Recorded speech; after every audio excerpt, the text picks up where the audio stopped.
Back last spring, soon after the first Hall of Fame inductions, when NEAR sent out its criteria for 1999 Hall of Fame nominations, our selection immediately came to mind.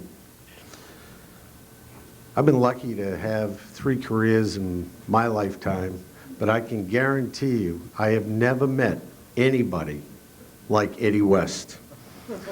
And there may not be anybody like Eddie West again. Not only is he a genuine character, he is a down-to-earth, crafty, intelligent, self-made man whose true life story would drive a shrink to drink.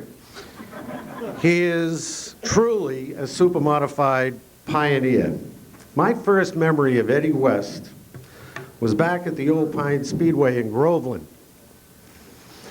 And Eddie was on the end of a connecting rod, about this long, about this round, and it had 5 knuckles on the end. He was standing on the top of a sandbank under a light between the 3rd and 4th turns, and somehow he had tangled locked wheels with the legendary Big Daddy Don McLaren. And that was the wrong thing to do in those days.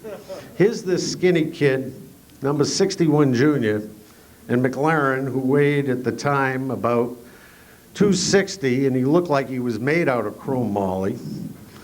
And my memory of Eddie West was this silhouette underneath this light as the connecting rod of McLaren hit, and the silhouette dropped right out of sight, right off of this sandbank, and headed right toward the Merrimack River.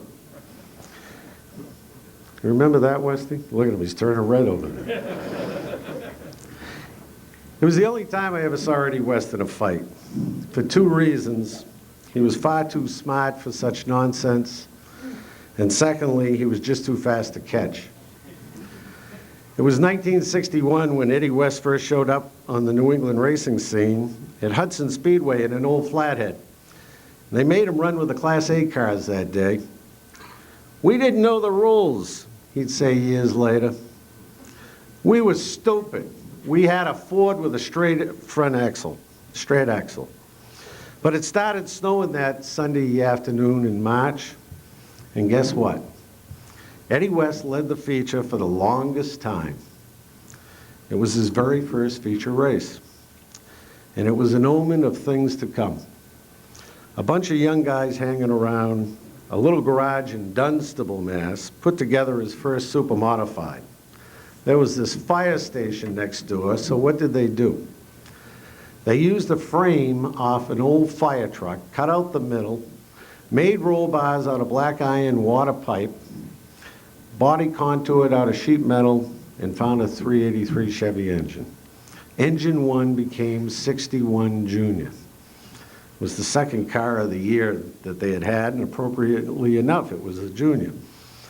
The legacy of Eddie West was off to the races, just 20 years old, and oh, what a career he had. He won the Pines Season Championship in 1963, both the Pines and Hudson Season Championships in 1964. By 1965, the supers were hot, and so was Eddie West. Frank Barthel built him a new super in '65 with a 289 in Ford and Weber carburetors and those new 4-wheel disc brakes. Eddie had 17 feature wins that year, and he was a charter member with us in Nesborough. The 61 cars came and went. Ollie Silver and Don McLaren had a heck of a race going one day at Thompson. And they battled side by side for about 25 laps. But Westy knew better.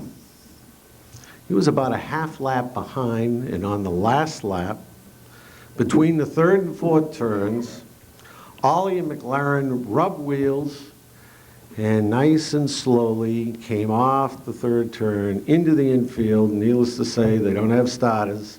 They conked out, and Eddie West goes flying by. But what the crowd didn't know that day, as he comes off the 4th turn and he looks in the infield, he gave them all a wave. Said, "Thank you very much." That's why you should never quit, he said afterwards.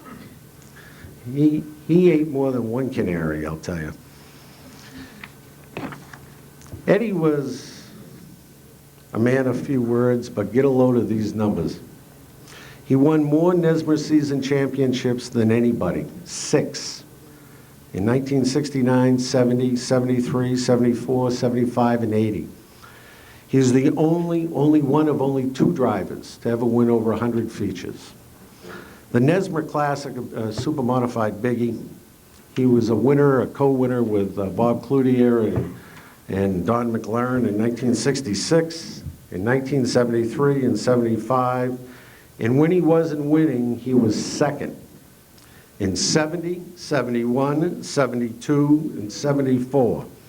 Third in 80 and 82, fourth in 69, fifth in 68. Nobody ever had more top 5 finishes than Eddie West. He won the Thompson Icebreaker in 71 and 72, and he won the World Series 71 and 73. His feature wins came at Pines, Hudson, Arundel, Maine, Thompson, Loudon, New Hampshire, Briar, Westboro, Star, Riverglade, New Brunswick, Bathurst, New Brunswick, and Vero Beach, Florida. And he didn't make a lot of money. He did have one big payday once, $5,100, in a run what you run race at Hudson. Westy and Vic Miller put a starter in their super modified. That was the one rule we had. West won the first one, even though he could barely get into the car. Steering wasn't his problem. Getting in was. He could hardly walk because of terrible arthritis that had increasingly crippled him. After winning that first 25-lap feature and the cool $5,000 that went with it, West was helped from his car, hoisted up to the interview stand in Victory Lane, and I'll never forget what he promised the crowd. If I win the second one of another potential $5,000, everybody's invited over to my house for a weenie roast. The place was packed. We had a barbecue, all right. With a lap to go in the second 25 lap, and he's leading, all hell broke loose. It was the scariest looking oil fire you ever saw in your life.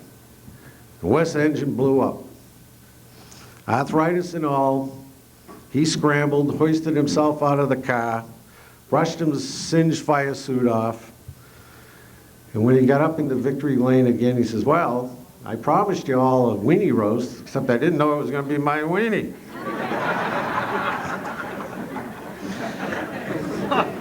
Eddie pretty much owned his own cars along the way, but he'll be the first to tell you that a lot of people helped him.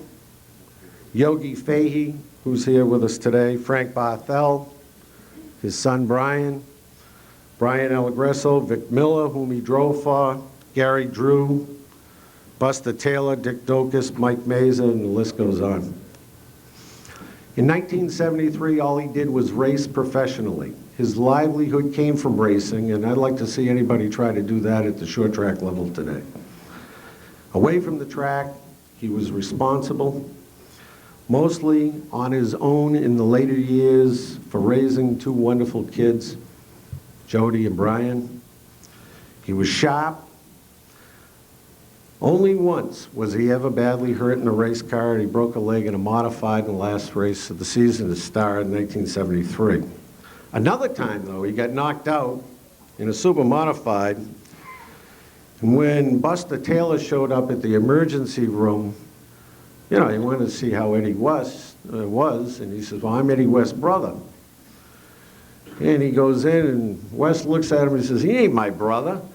Immediately to which the doctors prescribed him with a concussion and kept him overnight. Except the next morning they let him out because, as he said, they realized I wasn't insane. No, far from it. His final drive came at Oswego in 1986. But the legacy of a super modified driving pioneer lives on. It is truly a pleasure and an honor to introduce you to one of the sharpest, cleanest on-track competitors in the history of New England racing. A real racer who treated thousands of race fans over the years to some extraordinary skill. A very deserving Hall of Famer. Please put your hands together one more time for Eddie West.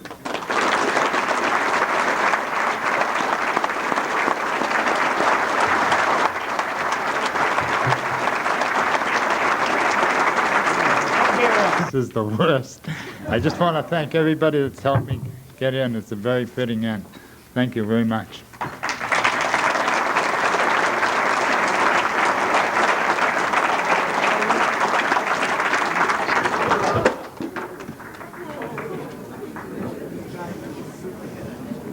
This is yours to take home.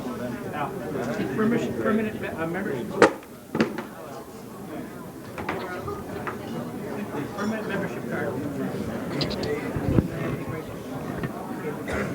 Got a jacket here for you.